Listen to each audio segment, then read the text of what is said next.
नाशिकच्या टीसीएस प्रकरणात दिवसेंदिवस धक्कादायक माहिती समोर येते आणि त्यातच आता टीसीएस मधल्या पीडितेच्या जबाबातून अनेक संतापजनक बाबी उघड झाल्यात। आरोपी रजा मेनन आणि आसिफ अन्सारी यांच्याकडून मुलींचा छळ सुरू होता। तुझी फिगर 0 आहे, गरज पडली तर कधीही बोलाव असं ते म्हणायचे, असं पीडितीनं आपल्या जबाबात सांगितलंय। तसंच गुढीपाडव्याला आसिफ अन्सारीनं साडीचा पदर ओढल्याची आपबीतीही पीडितेनं सांगितली आहे। तिला पोलिसांना दिलेल्या जबाबाची एक्सक्लुझिव्ह कॉपी एबीपी माझाच्या हाती लागली आहे।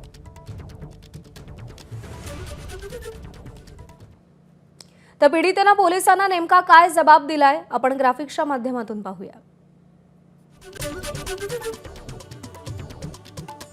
नवरा पुण्याला असतो, तू कसं मॅनेज करतेस, काही लागलं तर मला सांग, असं रजा मेमन म्हणाला।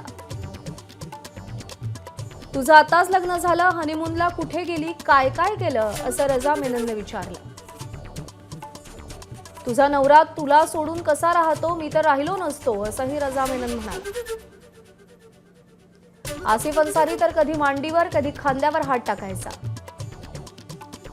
आसिफ अन्सारी माझ्या पोटाला कमरेला हात लावून तुझी 0 फिगर आहे म्हणाला। लग्न झालं असूनही आसिफ मला म्हणाला, चान्स मिळाला तर कोणाशी लग्न करशील, मला तू आवडतेस, तुला मी आवडतो का, असं आसिफ अन्सारी विचारायचा।